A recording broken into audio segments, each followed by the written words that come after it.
То есть вы уже понимаете, да, насколько это очень серьезный продукт. Да? Потом он как ученый-биолог, ну вы сами понимаете, что он как ученый-биолог Пуганангин, он даже представления не имел, да, про сетевой маркетинг, что это такое. Он готовил свою продукцию для реализации в аптеках. То есть в каждой продукции внутри есть аннотация на русском, на казахском языке, где четко ясно сказано, что здесь под условия отпуска из аптек отпускается без рецепта врача.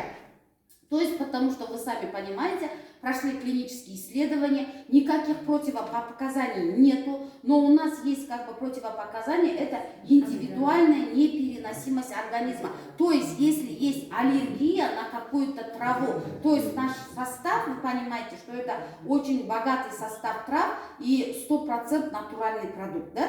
То есть, если у кого-то есть индивидуальная непереносимость к какому-то продукту, какой-то траве в составе, в каждом, допустим, аннотации есть состав, вы можете прочитать, и если есть аллергия, то его нельзя пить. Также у нас написано, что нельзя пить детям до 14 лет, нельзя пить кормящим мамам, нельзя пить беременным женщинам. Но почему это? Потому что вы сами понимаете, когда проводились клинические исследования на детях, на беременных, на кормящих женщинах, нельзя проводить клинические исследования, поэтому это было сказано нельзя.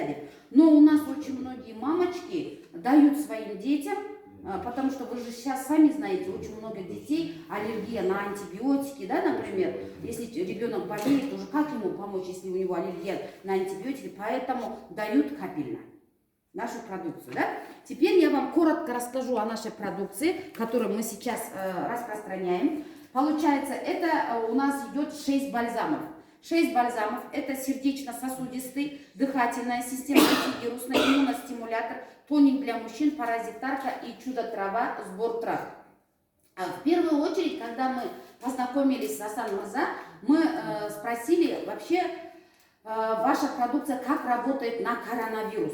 Потому что сейчас вы сами знаете, да, сейчас как бы распространение этого вируса, и он, если человек болеет, ауырған адамда, біз уже сразу сұраймыз, коронавирус емес пе деп. В первую очередь нам нужна была помощь при коронавирусе. И тогда он сказал, что в прошлом году, когда была очень сильная эпидемия, первая эпидемия, когда люди, даже много очень людей умирало, его продукция, а именно какая продукция? Именно дыхательный антивирус, иммуностимулятор помогали даже людям, у которых было до 80